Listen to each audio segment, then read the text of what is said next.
It's no accident that sounds like you're leveling up in a video game. 48% of 18 to 29-year-olds have an online dating profile. Make them work for it. 45% of people say they're more frustrated with this form of dating than hopeful. There are so many people you can connect with. Should I swipe right? Swipe wrong. Swipe wrong. Setting the record straight on dating apps. Everyday people telling everyday stories of the swipe right world with your host, Koss. Well, I know he had a good time. Good morning, good afternoon, good evening, and of course, good night. Welcome to the show. As you know, we're here anytime you need us to be here. This is the Swipe Wrong podcast. I am that guy. I am Koss. I'm your host. I'm the guy who's going to take you through all the stories. Welcome to the number one podcast amongst people who are more afraid of Santa's helpers than they are witches and warlocks. And some people just love Halloween more than they do Christmas. I can't fault you for it. The show this week, let's get into the housekeeping. The show is produced by Jay Pelham, the author of The Musician's Playbook, and a couple other books that I need to remember the titles of. But check him out because the dude's amazing. He does some of the best work on the show that anybody could ever ask for, and just one of the best friends on the planet. Anyway, give us a call. Tell us your story. I want to hear it. We want to hear it. We want to know what's going on. The thing is, any of the episodes that you guys connect with, you are, someone's going to connect with yours too. So shoot me a text, 317-426-6616. Email the show, swipewrongpod@gmail.com. It's a casual, easy, fun conversation. I think just about anybody we talk to has kind of told us the same thing. Podcast platforms, you pick it. We're on it. We're on YouTube. Check out the Swipe Wrong Pod channel on YouTube. So if you want to see faces and how we interact with everybody, and then there used to be a bunch of reels and shorts and stuff that we'd put on, kind of changing the way that do things on there a little bit. There's still plenty, but we're just I'm trying to put out like shorter episodes of the full episodes that are out to go along with the reels and stuff, and in that way you guys can kind of get through those also. 2 books are out there. Swipe Wrong Pod has 2 books that are on Amazon, so they're set up on Kindle, they're set up on print, either paperback or hardcover. One book is really about the stories and something that I like to call the dating cycle. The other one is if you're trying to put together a dating profile and how to have good, I don't want to say successful dates, because not everything is a successful date, but Michael Jordan won 6 rings, and not every season was a championship, but everything got him to the championship, right? So it'll help you have better dates. How's that? And hopefully successful dates. So check those out. Amazon, like I said, they can be an e-reader, you can get the print copy. So this week, here's what we're doing. Just broke up the last week's episode into 2 parts just because it was a great conversation, and we just kept talking and kept sharing and kept going back and forth, and she was awesome to talk to. So that being said, we're going to get into part 2 of it. So sit back, relax, put your feet up, grab your popcorn, get it buttered, grab some caramel, throw some sea salt on there, whatever it is that you need to do to make the popcorn better to enjoy the show. That's the goal. And if you're listening on your commute to work, be careful. Please don't hit that person next to you, and enjoy part 2 of the handoff. Disclaimer: the views and opinions expressed in this program are those of the speaker and do not necessarily reflect the views or opinions or any entities they represent. This podcast is about dating experiences. It is not to say one dating app is better or worse than another. Was it pretty quick before you kind of moved into almost exclusivity? Yes. Yeah. It was within about a month-ish. Yeah. And circling back, his... I got more good stuff. Oh, good. All right. Look, I'm not trying to pull you through it. I'm just trying to connect dots. So keep telling it. Okay. So his son, I had, a few weeks later, I met his son. Okay. And another friend of mine, said to me one day, he goes, "Hey, I gotta bring some work stuff to a coworker. Do you want to come for a ride?" And I was like, "Yeah, sure, why not?" And I didn't know anything. So we're just yapping away. We get there, knock on the door. And who do you think answers the door? Don't tell me Billy. Not Billy. Oh, that'd have been funny. All right. Adam's ex answers the door. And we look at each other and it's like, what? Because we had met each other a previous time for swapping off the kid. All right. So my friend's coworker was her husband. Oh, wow. That's crazy. Wow. Well, my friend didn't realize that I knew her and that she knew me. Wow. Small world. Holy cow. So Adam's ex and I are looking at each other. It's like, you're the, could not get the words out. That's and crazy. It was funny because my friend's going like, "Wait, you two know each other?" And it's like, "Well, yeah, you see, and yeah. like, now here's where the best part is. Adam's son was visiting his mom that day, and he goes, Jesus. "That's my dad's girlfriend." And I'm like, "There you go." That's about great. 6 weeks into Adam and I seeing each other. Right. So later, I don't know if it was that night or the next day or whatever, I was over the house and I was like, "So I got a funny story for you." Oh, no. And I tell him what happened. I said, "Yeah," I said, "My friend so-and-so had to bring some work stuff to a coworker and da-da-da. And you'll never guess who was there." And he's like, "Who?" I said, "Your son." And he's like, "Huh?"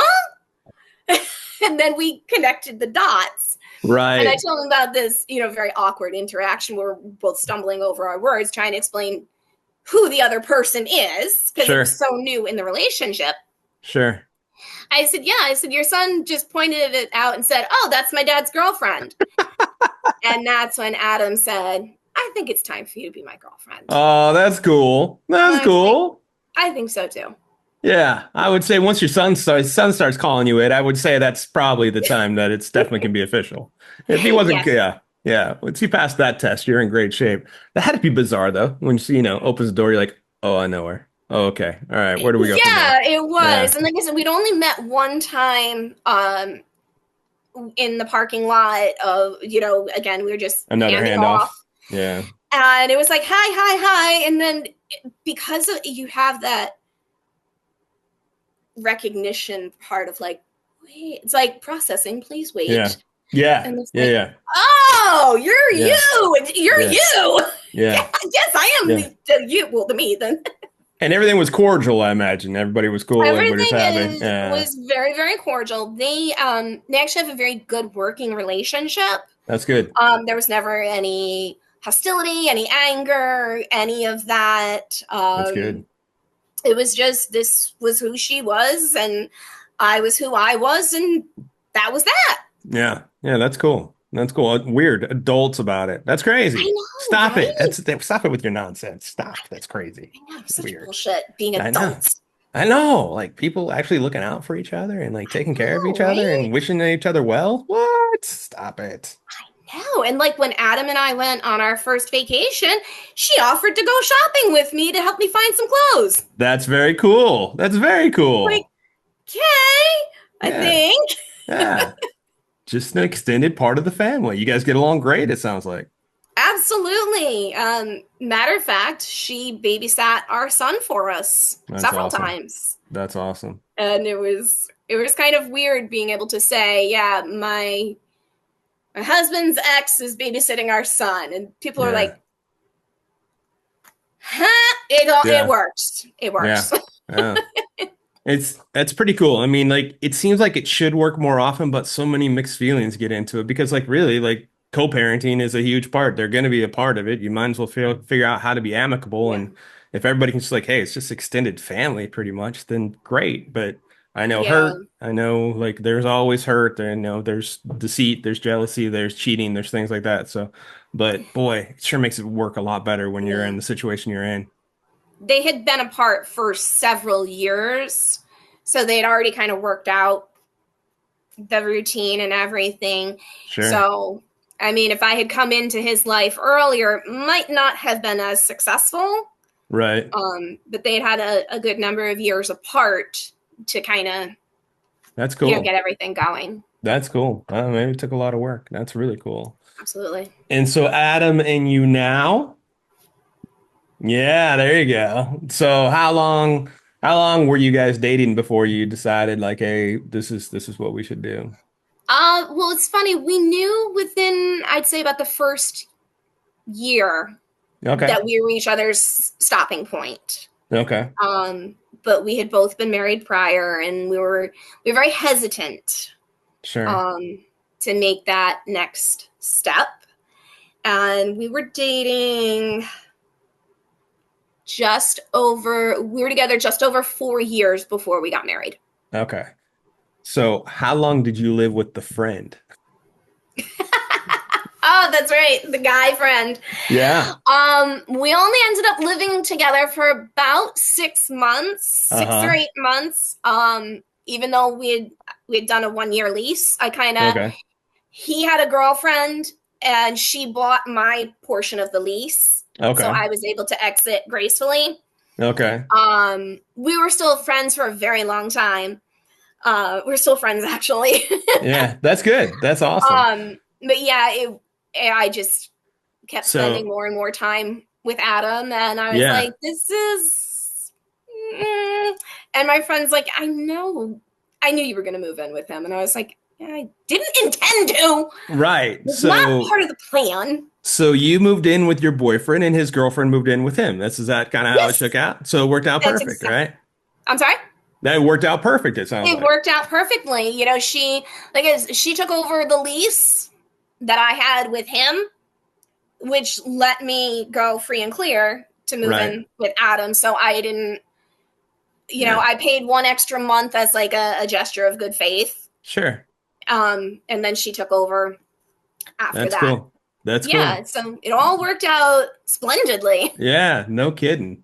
So, all right, I'm going to have to ask. So your date with him was good, but the dates before that led up to it that were trash, how bad were they?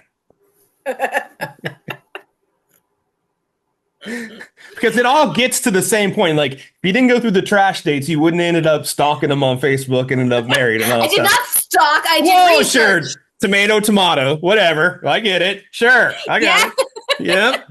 Look, it doesn't matter. You got to happiness. That's all that matters. So stalker, researcher, whatever brand you want to put on it. Sure was worked out.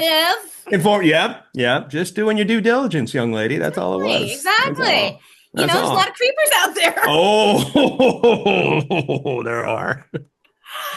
They might look at your Facebook profile, but I mean, it was supposed to be done. Like, this is how it was supposed to go. You were supposed to hey, match with Billy. So that way you would look at your friend's profile and go, oh, damn, look at this other dude that's not Billy. And then end up. Yep. And everything just aligned. And with how easy it was being, having a relationship with Adam and everything else. And it was just like, wow, this doesn't work. This is fucking awesome. Yeah. Yeah, it's amazing. Like really, if you look at if you would have never matched with this person, you may not have researched your friend's profile and then found Adam and then never talked about ice cream and things like that. So exactly. It's just amazing how it all kind of pops off. Exactly. But also ties into that are how bad were those 2 dates? Oh my gosh. So the first date was interesting. The guy worked in construction. Okay. And he had his license taken away, which he didn't tell me right away. Right. Because I said, hey, we lived a little further apart. We're about a little over an hour, about an hour and 10 minutes. Okay. And I was like, so where do you want to get together? And he's like, how about here? Because he had to take the train. Oh, okay. So we had to meet near a train town. Okay. And I was like, oh my God, this is so bad. And then So we meet, and I'm like, okay. And we had never talked on the phone. Okay. And I hate to say it, but he opened his mouth and he sounded like a squeak toy had inhaled helium. Oh. I was like, God. okay. Dang. Okay. Oh. Okay. And he's like, don't be, appearances aren't everything. And he just kept digging this hole. And then so we met up and had Chinese food. Okay. Okay, whatever. And he's just like shoveling food into his face. And I was like, okay, whatever. Maybe he's hungry. Right, sure. Last meal. So we're talking, and just nothing seemed to take a good catch and go into a meaningful conversation. Sure. And then it's like, hey, let's go get a drink. And I'm like, okay. And then as we went to, it was a pool hall, very shady pool hall. Oh, wow. And we're sitting there, and I get like, I forget what I think it was like a rum and coke, just something simple. Sure. And I'm like watching it go from the bar to me to make sure, nothing. Oh, sure. Smart girl. Very smart girl. Good call. All right. No roofie. Okay. Gotcha. Good call. Yeah. And like, I'm literally holding the glass like this. With the straw coming out here. Look, I know I'm laughing. It's just because of what you're showing me, but good move. Like, really good move. Like, I don't mean to make light of that. Good move. It's just funny the way you're demonstrating it. That's all. Yeah. And like, I made sure that when I used the bathroom, my drink was empty. Sure. And I crumpled up my napkin and put it in the glass. Oh, good move. Really? Seriously, good move. Yeah. But then during that time we were in the shady pool hall, he then tells me he has a daughter. Geez, surprise kid again. Oh, okay. Because, we were showing each other, we just kept trying to make some conversation happen. Okay. And he goes, oh, here, you want to see a picture of my daughter? And I'm like, I'm sorry, you're what? Wow. Like, yeah, I have a daughter. Oh, wow. Okay. So it's like, all these little ding, ding, ding, ding, ding, ding, ding, sure. Little red flags, but they're parts of a much bigger red flag. Right. Then comes the coup de grace. I love the coup de grace. That's such a good term. Thanks. We just somehow start talking about, just random adventures. And he goes on to tell me the story about the time he had sex with a girl on top of a fire engine with a fire axe in one hand and wearing nothing but a helmet. That's a hell of a first date story. And the friends are cheering him on. And I was like, and we're done. Oh my God. That's definitely a story you tell your boys, maybe, not your first date. Yeah. Oh my gosh. Yeah, wow. I don't remember what excuse I used to get out of there, but I did. Yeah. I really don't remember. Can't imagine why. Can't. Oh, by the way, I'm allergic to fire trucks. Take care of yourself. Anything would have worked right there. I'm allergic to penises. Get out of my way. Yeah. Ones like those for sure. Oh my who tells gosh. That? He was. People are funny. And he's like, oh, I had a great time. You're easy to talk to. You're this and that. And I'm like, fuck. How do I get out of this? Like, thanks. And I'm trying so hard not to respond to any of his messages. Right. And he's like blowing up my phone. Oh, wow. He's like, yeah, I enjoyed this and that and this and that. I'm like, can't talk. I'm at work. Oh, I'll text you later. Oh, wow. Where are you? So I was like, I gotta get rid of this guy. How do I do it? Because ghosting him wasn't working. Evidently, yeah, right. So I said, okay. A friend of mine said, here's what you do. Tell him because you just got out of a relationship, you're not ready, you thought you were, I was like, yeah. That's fair. So I texted him and I said, look, thanks for the date. You know, to be perfectly honest, I had just come out of a really bad relationship. I thought I was ready, but I'm not. I'm really not going to be seeing anybody anymore. So thank you again. And basically, please don't contact me anymore. Right. Right. And thankfully, he didn't. Wow. Good. That's actually Thankfully, surprised he me more than didn't. anything. I know. I mean, I'd have blocked his number and Yeah, for sure. Like you let him know. Imagine. I mean, he could have come back and said, "Hey, I just found this new fire truck. You want to play fire engine or something?" You know, whatever the 5-year-olds are doing nowadays. but he wasn't even a firefighter. Right. It's like, how the hell did you get access to a fire engine and a fire axe to then have sex with someone on the top of it while others are cheering you on when you don't even have any involvement in the firefighting business? Yeah, it'd have been like that. Was probably a pretty quick cheer, right, bro? I mean, that's what 35-second cheer. I don't know. I have. No, Jesus.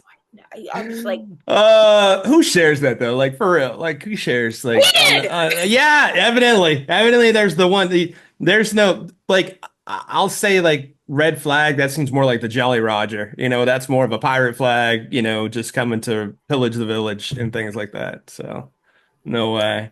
So again, without that, you would have, you know, because coming out of the relationship that you came out of, you had like what's common is, do I still have it? What's connection going to look like? How is a date even going to feel? Does anybody want me? Do I want anybody? that particular statement was very, very true. Yeah.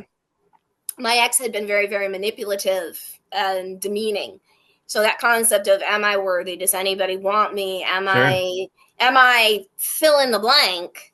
Yeah. Was very, very true. So when I started getting matches on Tinder, I was like, okay, maybe. You know, but it was just definitely not. No, but it's like the progression though. It's like, all right, so there is a lot of crazy out there, but you know what? Maybe I do still have it. But do I have it with conversation? Do I have it in the bedroom? Do I have it in serious talks? Can I still fight with somebody and make up with somebody without just holding on to anger and stuff too? So there's just so many different levels to figure out, but you figured them out. You figured them out, which is awesome. Oh, I tried. I mean, we still have issues here and there, but oh, who doesn't? But you keep working through them, right? I mean, like at least I don't have subscriptions anymore. Just, you know, random flyers in the mail of issues. Well played. I like that. You don't need to renew that subscription. It's just a flyer. I got it. Yeah, it's just like the random, you know, get your ADT home security system updated. It's so good. I don't have ADT. That's so good and so true. Oh, I like that. So married for how long now? It'll be 4 years in April.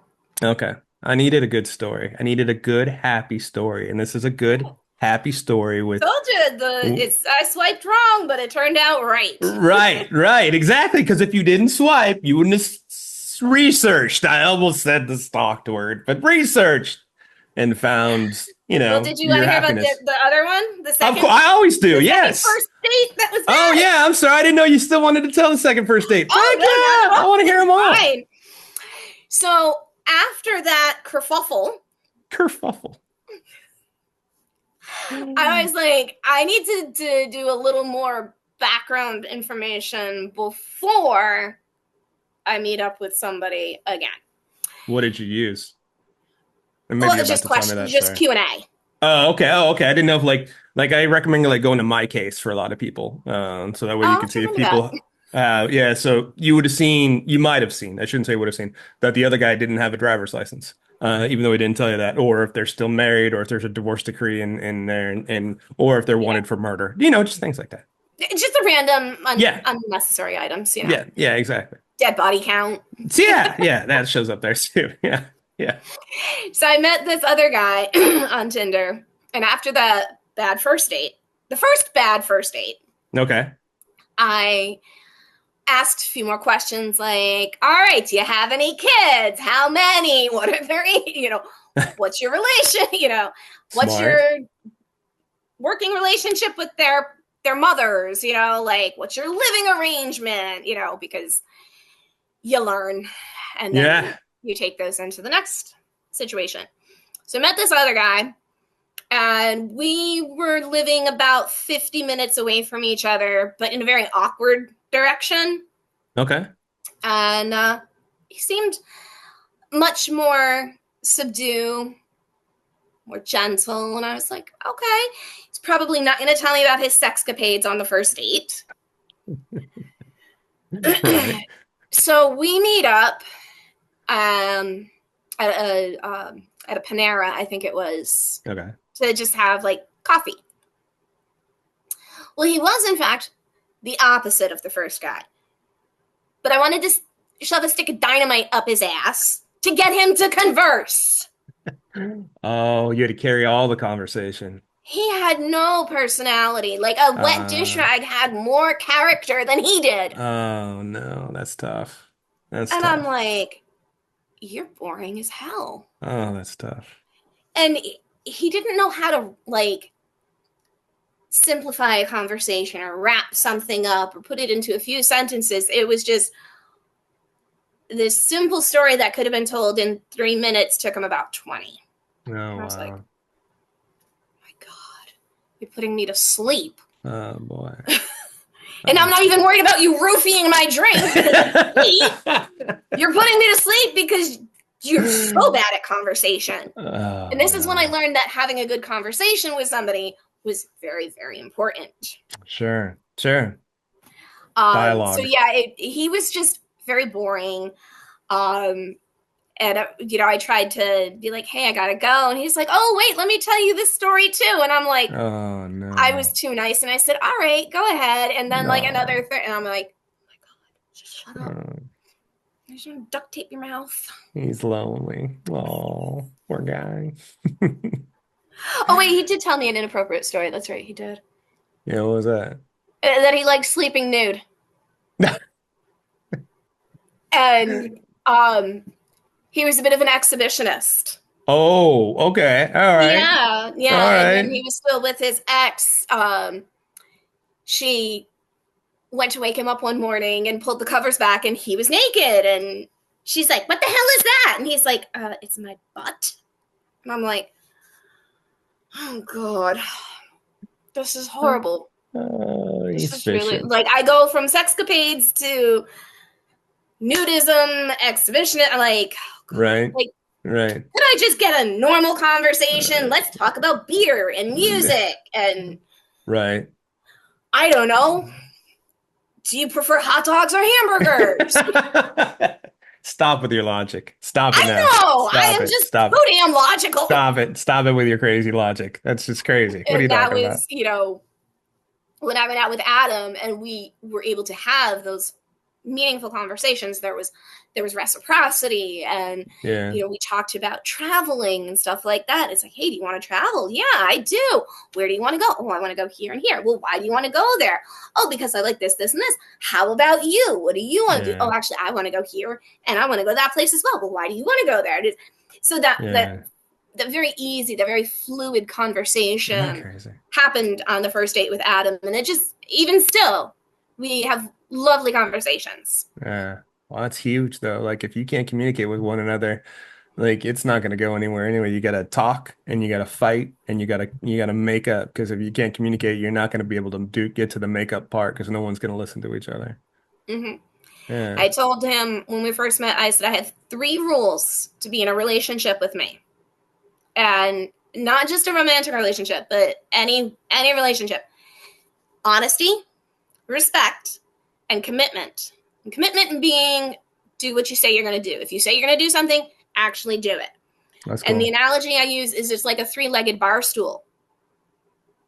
Those 3 things. Mm-hmm. And if you take one of them away, the bar stool will tip over. Sure. So much like the relationship, if there's no honesty, we can't work. If there's no respect, we can't work. And if there's no commitment, we can't work. Because once one of them is out, it just falls over. So where did you get that? Because that's coming from your past relationship, right? Like you didn't have the mutual, like probably didn't feel like you had the mutual respect. Oh, there was no mutual respect with my Yeah. past relationship.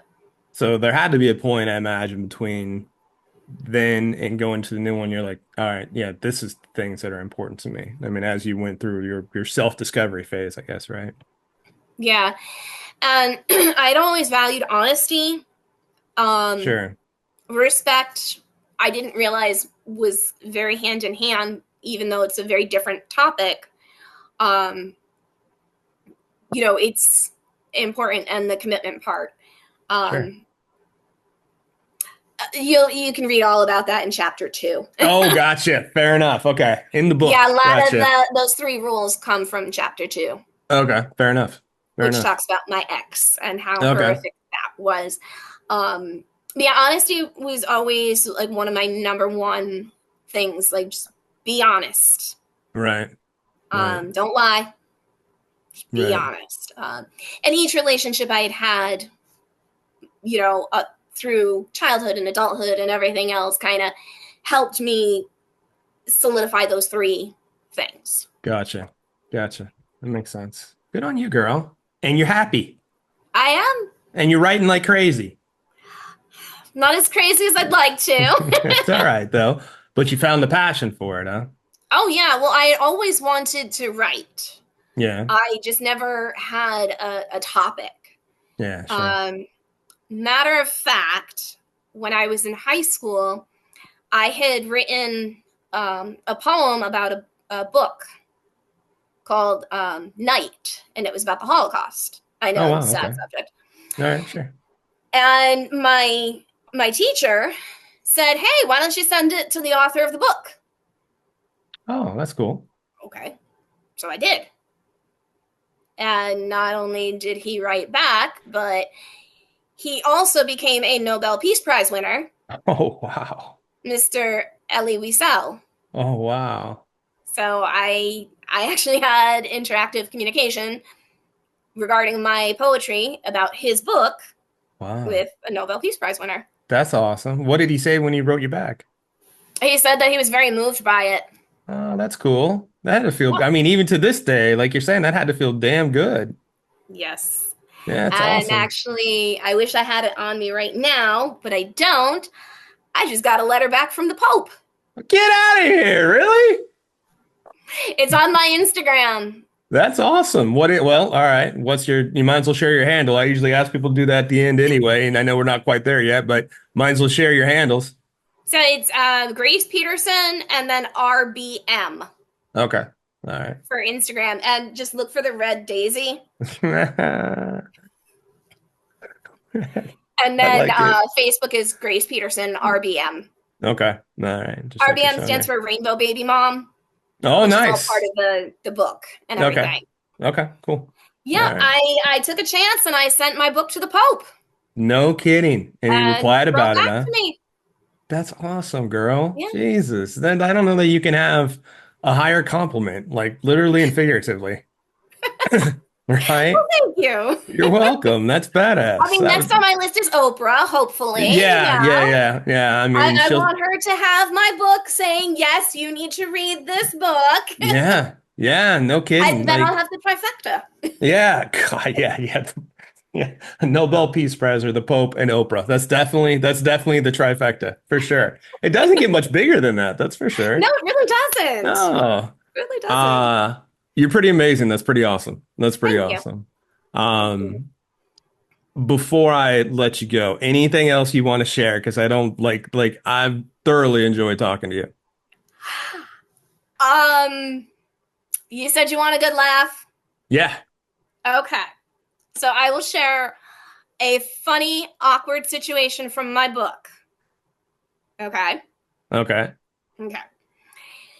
So my son was in the ER and they had just attended to him, and I said I needed to change his diaper. Now, mind you, he was only 6 weeks old, so he's, tiny. Right. And the ER doctor comes over. Does penis look all right to you? again. I don't know. I mean, it looks like a penis to me. Should it look any different?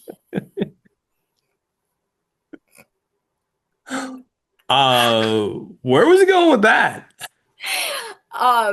Because of the nature of what was going on, he was curious if they had catheterized him in a previous situation. Oh my gosh. But just the rant, and he was such a he was a tall guy, big personality, big guy. And I mean, I'm only 5 feet tall.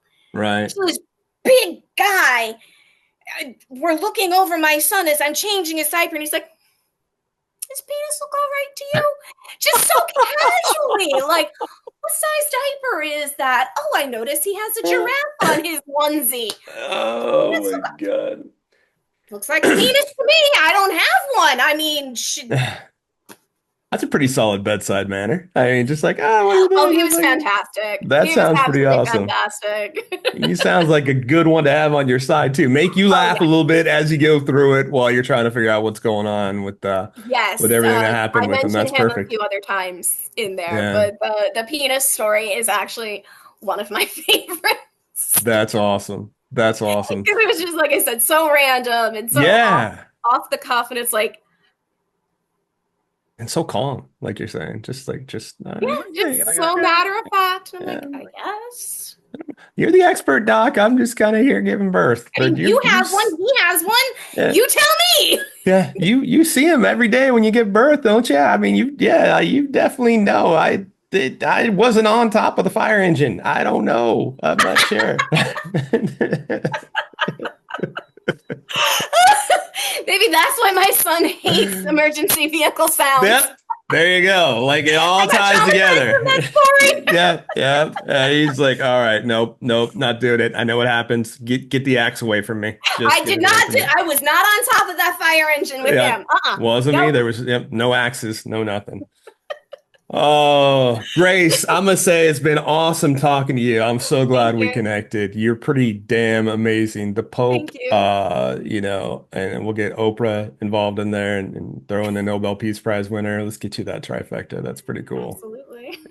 Thank you for being along for the ride on the Swipe Wrong podcast. The show is produced by Jay Pelham. You want to reach out to us? We want to hear your story. 317-426-6616. Make sure to text. Leave a voicemail. We'll get back to you. Shoot us an email at swipewrongpod@gmail.com. We are on Facebook, Insta, Twitter, YouTube. We are definitely out there. I am the host of the show. My name is Chaos. And please make sure to take a listen to us next week because the saga, it continues.